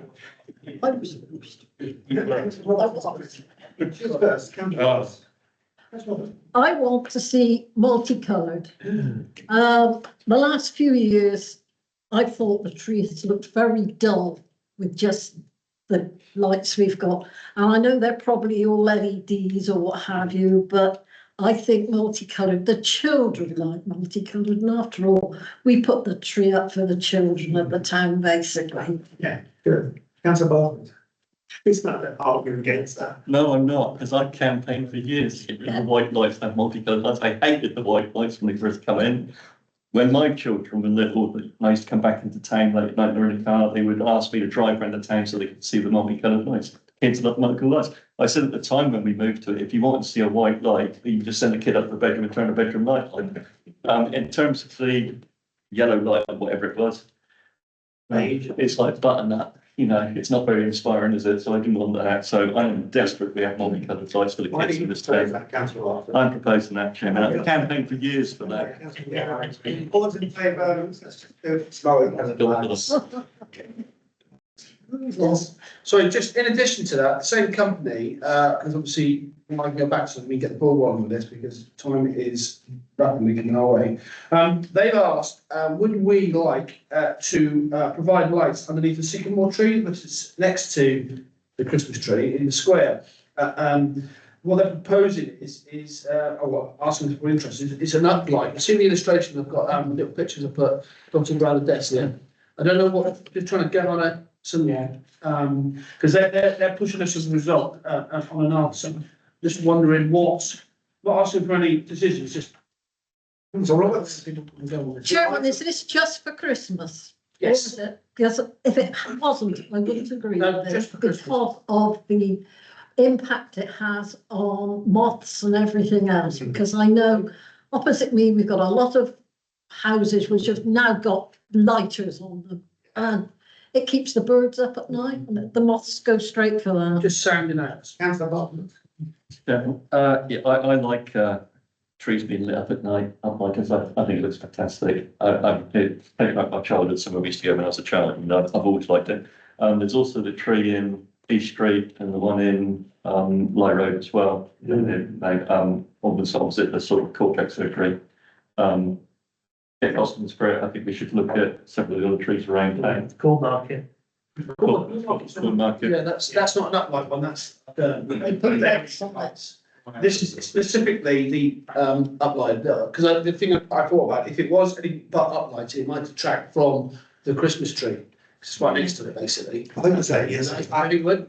I'm sorry with, just go for it. Yeah, I think brilliant. And if we just need to think It's £250, but that can be done by the office, so I don't need, that £250 would be one of the best £250 you spend on Wimborne Minster News. like the picture, that uplight, yeah. Yeah, White. so I think we should explore colours, but let's, I think it's Colours, right, yeah. Well, they do that, yeah, okay. Okay, let's move forward. Item 3 is about purchasing 20 high-vis vests with 2 logos, Marshall and WMTC, at full cost of £189. I think this is the idea of this is that when people are out at events like New Year's Eve and they've just got a high-vis jacket, it's not as professional as saying where you come from. So I think the office staff are quite keen that we have logos on. And there's money left in the office budget to cover this. Anyone want to propose that? Proposed, Councillor Bimpton, seconded, Councillor Brown, all those in favour? Anybody against? And then we've got noting the forthcoming events, you can read those, I've already done that. And then on to item 17, the cemetery. The first one is about to note the approved listed building consent to roof repairs. Cost of £295. So we need to note and propose and second to agree the retrospective payment of £295. Any comments on that? Karen, do you know anything? And I just did proposal second, please. I don't know much about it, to be honest, it's a cemetery, but. I'll propose it. You want to second it? Councillor Nash, all in favour? Edge cutting quotes, number 2, appendix 18. Kevin? Okay, this is for the cemetery. It's basically maintenance cut for perimeter hedges and cemetery has been undertaken on an annual basis by a contractor. So quote 1 is for £4,300, a one-off cost including tree work, or 3 years fixed for £3,490 for 2 years, and £3,665 for the 3rd year. This is still quote 1, excluding tree work. So you've got appendix 18, yeah, we've got it. They're based in Weymouth and is used by the town council's growing team, so they're the current ones we're using. Quote 2 is for £2,300, it's a 3-year fixed price, based in Paul, previously undertaken work for the JMC Cemetery Committee and recommended by the cemetery manager. Interesting. Quote 3 is for £3,280, a one-off cost using the use of a battery-powered hedge trimmer and chainsaws that are significantly quieter than their petrol equivalent to reduce noise pollution to the public and local wildlife based in Cornwall. Quote 2 is recommended by the cemetery managers, as mentioned. I mean, I really rate the work of the cemetery man. Yeah. And sorry, you're going to say that? No, I was gonna say exactly the same. If we've used those, them in the past and we're quite happy with them, why would we? So I know we've got to go through this process, but I. Yeah, I say with quote 3 appeals to my heart because of the noise pollution aspect, which bane of my life, as Councillor Bob was saying earlier, about these things whirring, whining away. However, I can see there's a big difference in price. It might be really good if the cemetery manager could say to any of his contractors, we are minded to think in future that we will go for noise reduction in any contracts that we award. Councillor Watt? On a facetious note, Chairman, I don't think any of the inmates will complain. No, not even Jack the Ripper. Okay, so have we got a proposal? Yeah, I'm happy to propose 2, but with the note that we're minded moving forward to have quieter. Seconded, yeah. And all those in favour? 2? Yeah. Good. Okay, item 73, we just have to know that activity report. Yeah, sorry, just catching up on stuff. Yeah, to no activity report, yeah, that's appendix 19, right? And then item 18, we're going to ask Councillor Weir to lead on this in a second. It's the appointment of Town Councillor on the Allendale Community Centre Charity Liaison role. And also looking at the Folk Festival representative. Yeah, I mean, it's really for me to hand over, given my interests there, to Councillor Nash to make it. I'm interested obviously because I'm okay. So Councillor Nash? The only interest I have and is declared on my register is due to the sound of the Royal Folk Festival. I hope that won't interfere with this, but I've had a meeting with Carol Chedgie. I'm very happy to be their liaison. You already have to do it. Unless anyone else wants to jump in. No, that's great. Okay, shall we, do you have to vote on this, please? Yes, so, are those? Yeah, I'll say a second. All those in favour? So seconds, was everybody in favour? Second was fine. Do we need to vote on the, Folk Festival representative?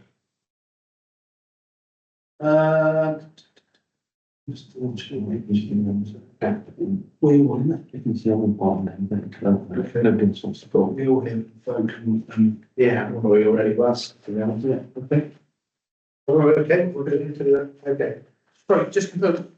So I'm Allendale. Yeah. Yeah, I mean, Yeah, yeah, so I just want to confirm which one I've got 2 here. So nobody else wants to be the Folk Festival, we don't think about it. Okay, well, You need to ask. yes, so, yeah, Will for the Folk Festival. well, does anybody else Yeah. wish to do focus? Has he been minded to do it? Apparently, that's what I've got here, he's expressed an interest, yeah. So I don't know why it's come to the point. I thought this was already done. Okay, so, we need to just propose Will, I'll propose Will. No, you don't. Second. No, if everybody's thinking we don't need to, but, so sorry, did you express the wish? No, I'd like to have a part in it, I'd like to help out, yeah. Okay, but the representative will be, that's what we're saying here, if there's no objection to Will, but obviously we'll find out. I don't know enough about it too, I'm sure there No, is. because Will's been here for a while, so he knows. Yeah, but if there's something you can get involved in, then Yeah. I'll find out and get back to you. Okay, item 19. Motion from Councillor Richmond, we've discussed this before, I think, but in fact, Coal Hill Parish Council have put in wording a resolution about how difficult it was in terms of the election and the timing of things. Do you want to say anything, Will? Yeah, only really to background to that. I appreciate that it's Electoral Commission legislation currently. And when I was talking to a Hull Hill Parish Councillor, by way of informing me how it had come about. I think in the past, certainly Hull Hill have done it, but perhaps other parish councils as well, have submitted all their candidates to all the wards and then decided where they're going to stand once they know how many there are. So, you know, we had 3 in East Ward. We could have juggled and withdrawn candidates. And I think that would be a nightmare for the electoral organisation at the higher tier authority. So I guess over the years, or, you know, in the last 4 or 5 years, the rules have changed. But effectively, that means that we fall foul of the situation that we did come across, where we finish up with the cost of an election for the want of really more sensibly allocating our guys. Yeah. But that's the way it was, really. So I would suggest that DAPTEC or somebody takes it up. Yes, and I think the town clerk felt that the wording from Cole looks quite appropriate. So should we have, do you want to make a proposal, Mike? Second that? Councillor Nash, all those in favour? Yeah. Okay, anything against? And then on to Councillor Brown, this is about the fire station. And I think you're going to do research on this, haven't you, Councillor? I have. So there's been a proposal that the Wimborne Fire Station will lose one of its 3 tenders. I learned today, I heard back today, it's been difficult getting information. I wanted to get you a lot more information. But I learned today that the decision by the fire authority has been postponed until January. Now, talking to firemen, they're not allowed to give me certain information. You know, their jobs are sort of slightly, could be compromised if they told me everything that was going on. So, but I read it as if we lose one fire engine, which could still happen in January, whilst the town is expanding and we probably even get more houses by the sound of it, it's really going to cause a problem. There are 3 units at the fire station, 1 traditional fire engine, 1 fire engine with off-road capacity, and a small, like Land Rover thing with pumping and appliance. Now, that 2 do an awful lot of the heath fires around us. And the heath fires, as everybody knows, have got worse over the last few years. I think it'd be absolutely crazy to reduce any of these 3 appliances. They've got enough people to man them. And I would like to see the council showing its support that, you know, although we don't have to pay for it directly, I would like to see us supporting the fire station in Wimborne and saying that nothing should be lost. I'm happy to do further research on it and defer this decision if perhaps I might know more next month. But I've written to the fire authority and not had a reply. I've written to the Fire Gates Union and they said they'd get back to me. And I've written to the local fire station and they were very thankful that they have a local interest in this. The town clerk's view. Sorry? Town clerk's view on this is that we should support this, but we need to get some facts and data. Yeah. And if you're willing to do that research. That's what I'm trying to do, yeah. Councillor Roberts. I'd like to second that motion, Chairman, because I've got a son-in-law in the fire brigade. He's not here, he's at Blandford. And Blandford have to cover for Wimborne, Wimborne have to cover for Blandford. And it comes right the way down across Somerset, Dorset and Wiltshire that one fire service goes right the way down if they need the help. So I think we're agreeing that we'll ask Councillor Brown to do a bit more information, but we'll see that at the council. Yeah, thank you. Okay. Item 21, council mentor scheme. So this was really that, particularly when new councillors coming to post, if they'd like to work with someone who's an experienced councillor, they could take the opportunity. Any comments on that? Anyone want to propose? That's a good idea. Councillor Billington. Seconded. Councillor Wheeler. All those in favour? Good. Item 22, we're going to do under exemptions at the end. So item 23, just note that Dorset Council confirm the renomination of Wimborne Library to be added to the Dorset list of assets. The DAP meeting, I think, in fact, Council always went to that meeting. And I think you mentioned that when you spoke. Pardon? You mentioned that when you spoke. A few minutes ago. Yes. Yeah. I think I did. You did. It was 2 hours, I think. All right. The rugby club meeting, we need to move to the end of the meeting. And just to note the 4 current meetings that are on that list. So with exempt business, I have to read the statement. I propose under public bodies, Acts 1960, public and accredited representative newspapers are excluded from the meeting for the following 3 items on the grounds that involve the likely disclosure of this information. So, sorry, just have to clear that up. Thank you.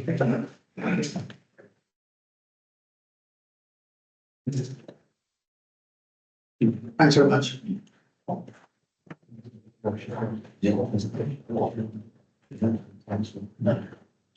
So let's look at item 16, 52. This is about the tenants club. And we asked Phil some questions, but this is about renegotiating the lease. By appendix 16. What do we want to cover? Well, should I go back to the notes, Lord? Just got it down to the crunch.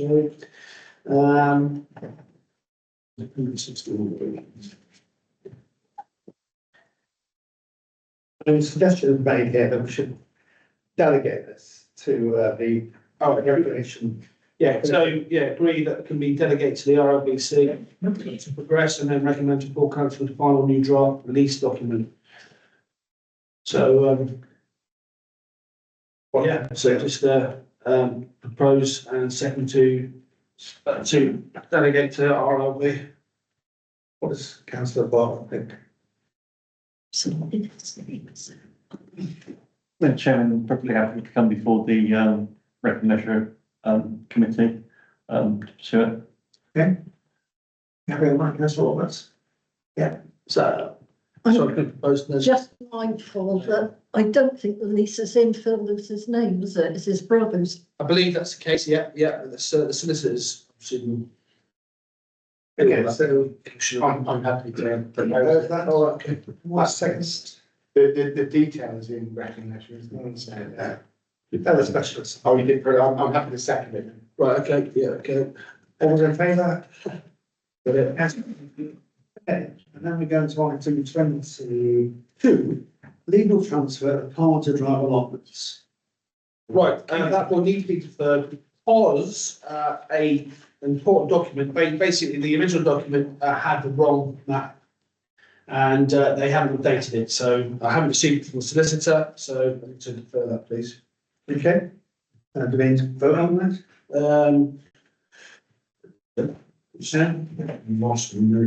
Okay, and then under item 23, we've not discussed the Wimborne Rugby Club and Dorset Council meeting, and I think the proposal is that we might want to set up working groups and look at this.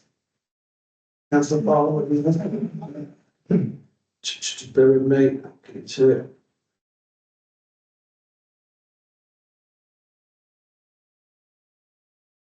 But there's a community sports facility meeting on the 11th of September.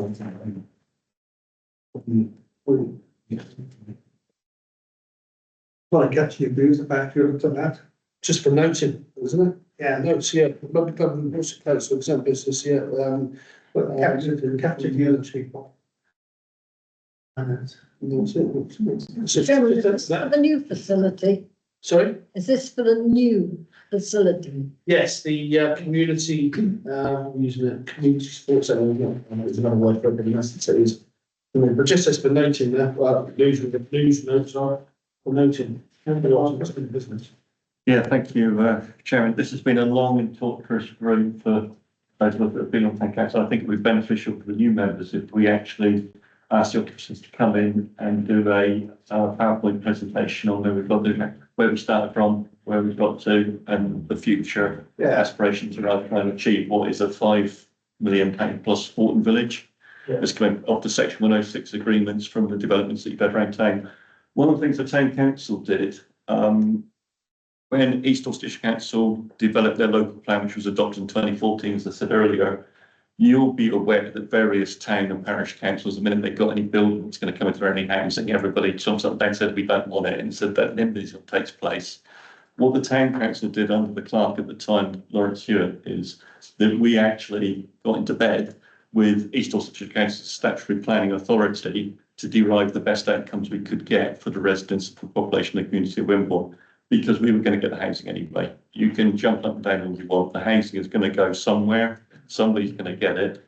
We were determined that we were going to take 50% of all of the housing in the Christchurch and East Dorset local plan. That's what we were destined to get. As I said earlier, what it did, it made the town more viable, and that's being built out presently.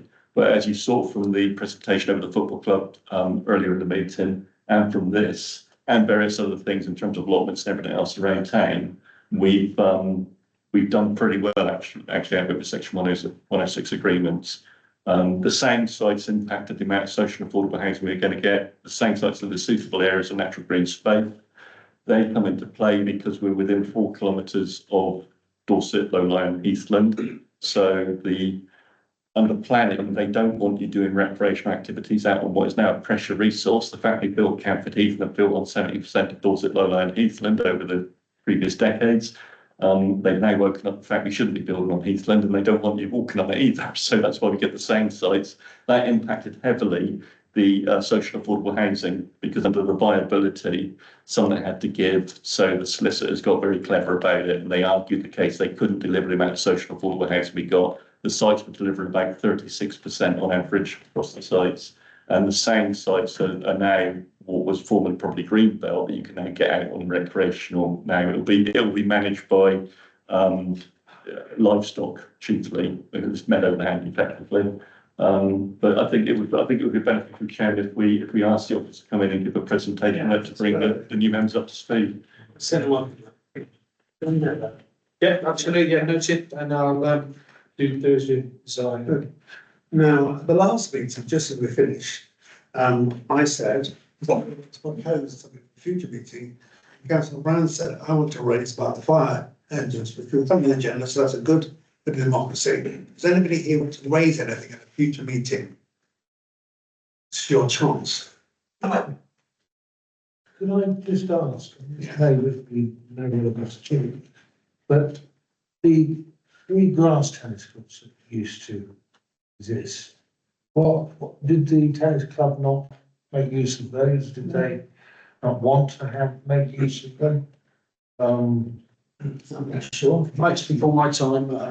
Councillor Robinson. Yeah,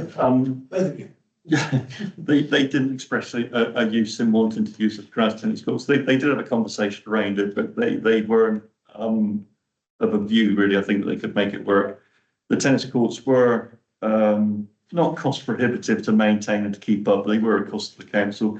The biggest issue around the grass tennis courts was, one, they weren't getting a lot of use, but it was the fencing that was around them, which had got to a point where actually it presented a health and safety issue. So the fencing was taken away. It's an open space at the moment. There has been talk within the Rep and Leisure Committee about setting up a task and finish group about various aspects, how we could use that space, what additional stuff we could put in. I visited Sherborne Town Council, where I went up to look at their market and various other things in terms of planning and enforcement issues up there with the ward councillors. And while I was there, I visited Paget Gardens, and they've done some work in Paget Gardens, and I actually come back with a view that I was going to approach the town clerk to whether or not we should actually go up there and have a look at Paget Gardens in Sherborne as a learning exercise to see what they've done, whether there's anything to bring back, and having been doing with red coats as well. Yeah. Thank you. So if I can add, what once the lease is decided or not decided on, out of that will fall out exactly what's going to happen to what was previously the tennis courts. Yeah, I mean, it just struck me that if the camp, you don't want to upkeep them. I mean, currently the set's an empty space. They want some more tennis courts. Well, and I think what you say, Anne, about the pitch point and not wanting maybe an extra extra hard. They've got three, there's an option for 3 tennis courts at the, well, that's about it, it's just a thought. Chairman, it would cost thousands and thousands to bring those tennis courts up to a standard where they are playable. That would be their. Yeah, it would be their problem, but they are not particularly interested in the grass courts because of that. I personally like the extra grass space for everyone to use. And we have got some plans and some thoughts on what we can do with that. And until that is thoroughly discussed, I don't think we can move anywhere. The lease is not very good, to say the least. Whether or not they will agree to a new lease, because at the moment, the consideration is economics of it. Councillor Brown. Yeah, just talking about that bit of land there. I've been talking to the youngsters who have around in the for quite a bit, and they would really like and appreciate, and I can't see any reason against it other than noise, a surface that you can play football on with permanent small goals set up. Sport. Yeah. And these kids very respectfully had long conversations with me about this, and I said, well, I would bring it, and I think it makes sense to me. I can't see what you wouldn't want to do. We are going to discuss at the recreation group all these ideas. But may I add, so in addition to, obviously, our thing, there was a working group created to decide what was going to happen to the pitch at the ex tennis grass course, and that there was about 10 suggestions, and that was one of them amongst many others, and obviously that's been on hold at the moment until the lease.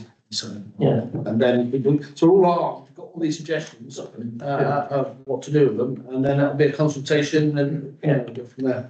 We're all being a little bit naughty actually, because these meetings are meant to last 2 hours, and when you come to 9 o'clock, someone has proposed that we suspend the standing orders, but only 2 minutes, I might watch this. So I'm going to say.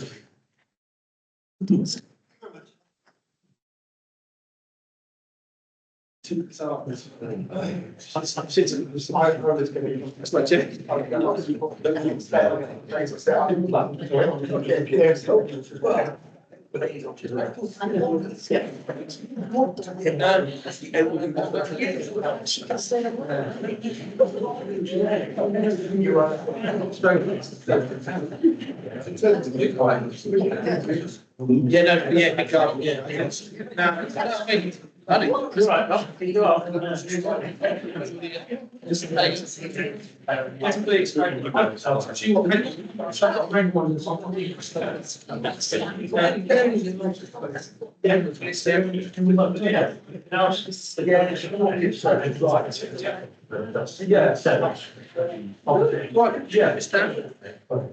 at the moment, it's like